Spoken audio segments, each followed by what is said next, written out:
Assalamualaikum warahmatullahi wabarakatuh. Selamat berjumpa dengan channel saya yang bahas seputar pendidikan, pengawasan, dan pembelajaran. Kurikulum Merdeka mulai diberlakukan di seluruh sekolah penggerak dan sekolah-sekolah yang ditunjuk sebagai pelaksana kurikulum Merdeka. Ada pertanyaan, apakah jam guru tetap atau berkurang dibandingkan dengan kurikulum sebelumnya? Banyak informasi yang beredar bahwa jam guru berkurang. Bagaimana pula dengan pelaksanaan jam intrakurikuler dan proyek penguatan profil pelajar Pancasila? Pada video kali ini, saya akan membahas hal tersebut di dalam struktur kurikulum SMA, MA kelas 10. Mari kita simak video pembahasan berikut ini. Jangan lupa like, subscribe, dan share video ini. Terima kasih. Pada video ini,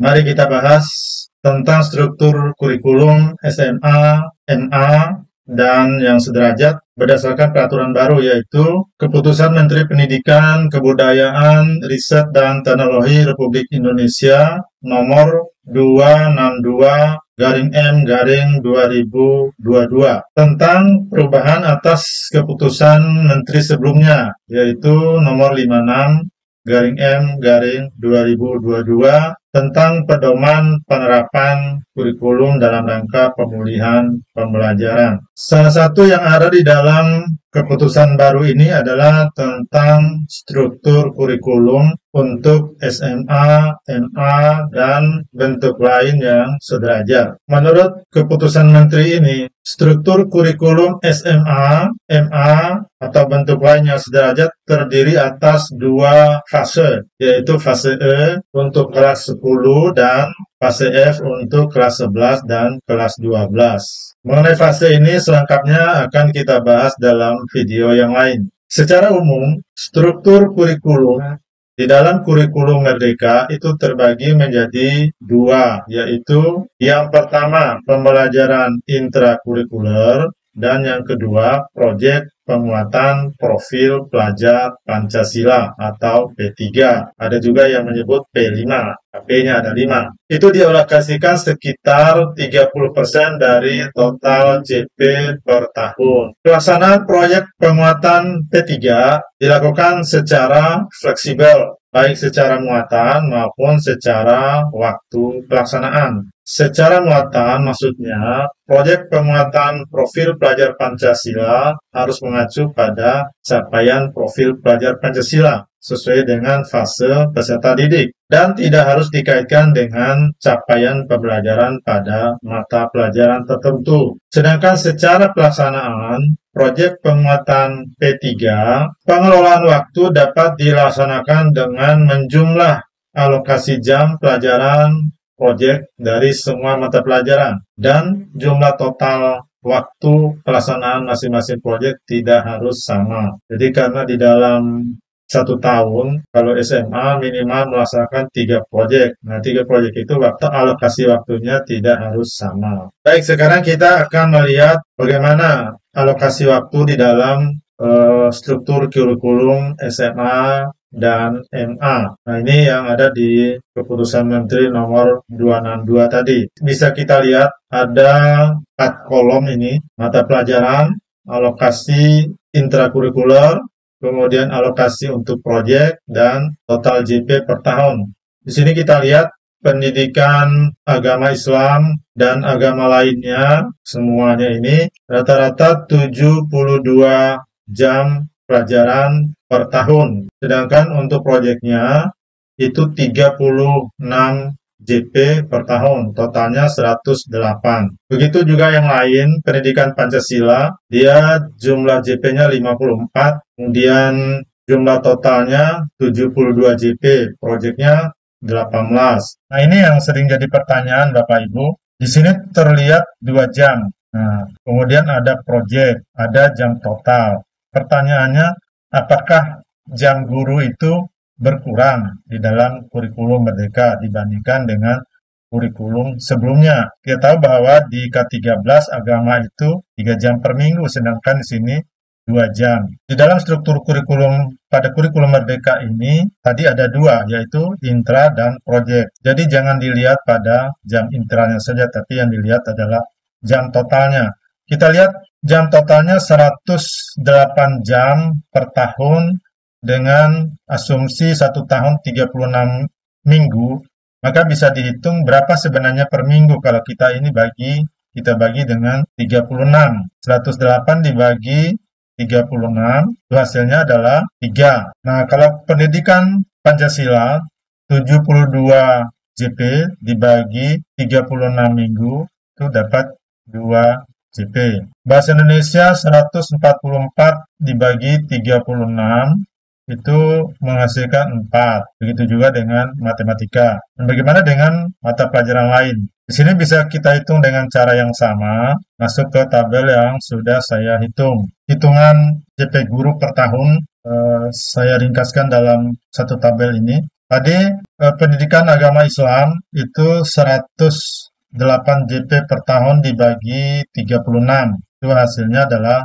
3. 72 dibagi 36, 2. Bahasa Indonesia berarti 4 JP, matematika 4, nah ini 324 dibagi 36, itu dapat 9. 9 ini untuk 3 mapel, berarti masing-masing 3. Kemudian 432 dibagi 36 dapatnya 12, untuk 4 mapel berarti masing-masing 3 juga. Ini 2, ini 3 juga, ini 3, ini 2, ini 2. Totalnya kalau kita jumlah dengan tidak memasukkan mulok itu hasilnya 44 JP per minggu. Sama juga kalau ini kita bagi 36, ya hasilnya 44 juga. Nah, seperti itu Bapak Ibu. Jadi di dalam kurikulum Merdeka jam guru tidak berkurang. Bahkan secara jumlah ini malah lebih tinggi. Karena kalau di K13 kalau tidak salah 42, ini kalau sini 44 belum mulok, kalau masih mulok menjadi 46. Nah,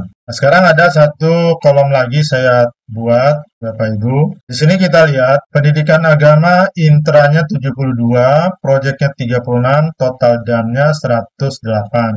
Nah, 36 ini kalau dikaitkan dengan jam agama itu 3 JP per minggu, berapa minggu 36 ini? Kita bagi 36 dibagi 3 berarti dia 12 minggu. Jadi pendidikan agama itu selama setahun 36 minggu, jatah untuk proyeknya 12 minggu per tahun. Kalau mau dibagi 2, berarti per semesternya masing-masing 6. Tapi dalam prakteknya tidak mesti harus dibagi 2. Untuk pendidikan Pancasila 18 JP dibagi 2, itu 9 minggu. Kalau mau dibagi 2, berarti 4,5 di semester 1, 4,5 di semester 2. Atau bisa juga 9 ini 6 minggu di semester pertama untuk 2 tema, 3 minggu di semester kedua untuk 1 tema kalau sekolah menetapkan 3 tema. Tapi kalau misalnya ilmu pengetahuan alam ini 108 dibagi dengan 9 itu 12 minggu. Itu misalnya sekolah sepakat untuk mengusung 4 tema proyek. 2 tema di semester 1 misalnya selama 6 minggu, 2 tema di semester 2 selama 6 minggu. Itu tergantung pada sekolah masing-masing. Kemudian kalau kita hitung berapa persen sih proyek ini dibandingkan dengan jam total guru, 36 dibagi 108 itu kurang lebih 33%. Sedangkan untuk Pancasila yang 9 minggu ini 19 dibagi 72 kurang lebih 25%. Atau secara keseluruhan, jatah proyek setahun itu 486 JP dibandingkan dengan total JP per tahun 1584. Itu kalau dibagi, itu hasilnya kurang lebih 30,6%. Sehingga dalam pembahasan awal tadi, ya, dalam struktur kurikulum terbagi menjadi 2, yaitu pembelajaran intrakurikuler dan proyek penguatan profil Pancasila, kurang lebih alokasinya sekitar 30% dari total JP per tahun. Berikut kita bandingkan dengan kurikulum K13 di kelas 10, pendidikan agama 3, KWN 2, atau sekarang Pancasila, bahasa Indonesia 4, matematika 4, sejarah, bahasa Inggris. Ternyata jam guru tetap. Jadi bahkan dulu jumlahnya hanya 42. Jadi tidak benar kalau ada mengatakan, oh jam guru di kurikulum Merdeka berkurang, kita tidak mau melaksanakan kurikulum Merdeka, itu tidak benar. Untuk mata pelajaran IPA dan IPS di kelas 10 SMA MA tidak dipisah menjadi mata pelajaran yang lebih spesifik. Satuan pendidikan dapat menentukan bagaimana muatan pendidikan di organisasi. Pengorganisasian pembelajaran IPA dan IPS dapat dilakukan melalui beberapa pendekatan. Di antaranya, mengajarkan muatan IPA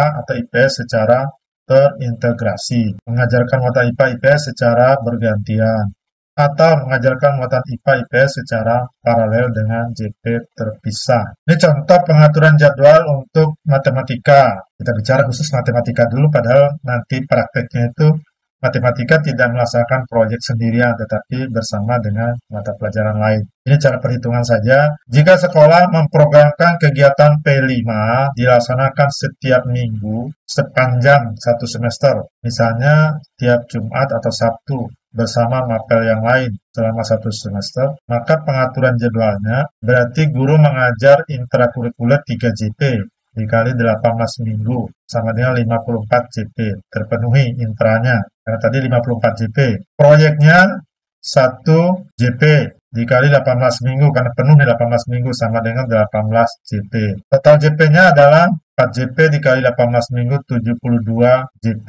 Jika sekolah memprogramkan kegiatan proyeknya dilaksanakan secara terpusat atau sistem blok pada bulan atau minggu tertentu dalam satu semester, misalnya saja 4,5 minggu, maka pengaturan jadwalnya intrakurikulernya bukan 3 JP seperti yang ada di tabel, tapi langsung diberikan 4 JP. Tapi minggunya hanya 13,5 minggu, bukan 18 minggu. Untuk proyeknya, hitungannya 4 JP juga, bukan 1 JP.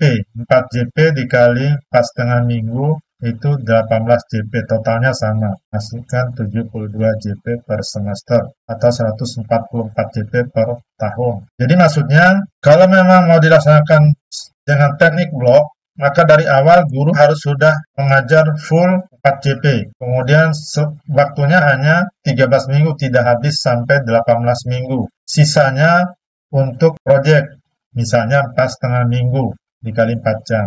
Jadi selesai tugas guru. Ini contoh struktur kurikulum di salah satu sekolah penggerak di tempat saya dalam pembagian tugas untuk Dapodik. Dia menggunakan waktu yang total tadi, bukan waktu yang di kolom pertama. Jadi pendidikan agama 3 jam, pendidikan Pancasila tetap 2 jam, bahasa Indonesia 4 jam, bahasa Inggris 2 jam, IP sejarah 3 jam, dan seterusnya. Ya, sama juga dengan yang lain. Sehingga jumlah akhirnya ditambah mulok itu 46. Nah, model ini adalah model pengaturan jadwal secara reguler atau masih tradisional atau model yang biasa. Nanti akan kita bahas kalau ada pembagian dengan sistem blok. Ini contoh jadwal tradisional atau jadwal sebelum ada proyek. Ini kelihatan SMP. Contoh dari bahan diklat pengawas. Ini seperti biasa pembagian tugasnya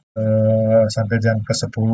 Kemudian ada proyek, maka pada hari tertentu di sini sekolah ini mengadakan kegiatan proyek 2 jam di hari Senin, 2 jam lagi di hari Rabu. Kalau yang ini proyeknya setiap minggu di hari Jumat, ada 6 JP. Contoh yang lain ini tadi yang sistem blok minggu tertentu untuk proyek. Jadi seluruh waktu selama 1 minggu itu siswa melaksanakan kegiatan proyek. Guru tidak melaksanakan kegiatan intra, tetapi melaksanakan kegiatan proyek. Pada minggu di luar proyek, maka semua dipakai untuk kegiatan intra. Ini contoh jadwal di salah satu sekolah tadi, pendidikan agama Islam di kelas 10.1 ini 3 JP, sejarahnya 3 JP, Pancasila 2 JP. Bapak Ibu, demikianlah pembahasan kita tentang struktur kurikulum SMA, MA, dan yang sederajat pada kurikulum Merdeka tahun 2022. Semoga bermanfaat. Sekian, wassalamualaikum warahmatullahi wabarakatuh.